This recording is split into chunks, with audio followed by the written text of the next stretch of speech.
Cinta Laura kritik aturan siswa SMA masuk jam 5 pagi, singgung kualitas. Cinta Laura Kil angkat bicara soal aturan masuk sekolah jam 5 pagi bagi pelajar SMA di Nusa Tenggara Timur, NTT. Menurut Cinta Laura, kebijakan tersebut justru dapat membebani murid SMA di NTT hingga berdampak pada konsentrasi belajar. Kebijakan itu, dikatakan Cinta Laura, bukan solusi buat meningkatkan kualitas pendidikan. Artis Cinta Laura Kil turut melontarkan kritik terkait kebijakan masuk sekolah jam 5 pagi untuk siswa SMA di Nusa Tenggara Timur, NTT. Cinta Laura menilai masuk sekolah jam 5 pagi bukan solusi untuk meningkatkan kualitas pendidikan.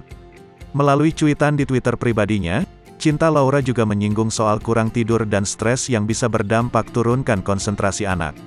Sehingga, lanjut Cinta, kebijakan masuk sekolah jam 5 pagi bisa membuat proses belajar terganggu dan tidak efisien. Jika motivasinya adalah meningkatkan kualitas pendidikan, memulai sekolah jam 5 pagi bukanlah solusinya. Kurang tidur, stres yang meningkat dan berbagai faktor-faktor lain akan mengurangi level konsentrasi dan kapabilitas anak untuk belajar dengan baik dan efisien. Tulis Cinta Laura di akun X Cinta Kil, Rabu, tanggal 1 Maret tahun 2023.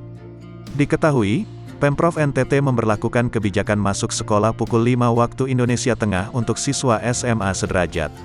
Setelah menuai banyak kritikan, Pemprov NTT merevisi jam masuk menjadi pukul 5.30 waktu Indonesia Tengah pada Selasa, tanggal 28 Februari tahun 2023, lalu.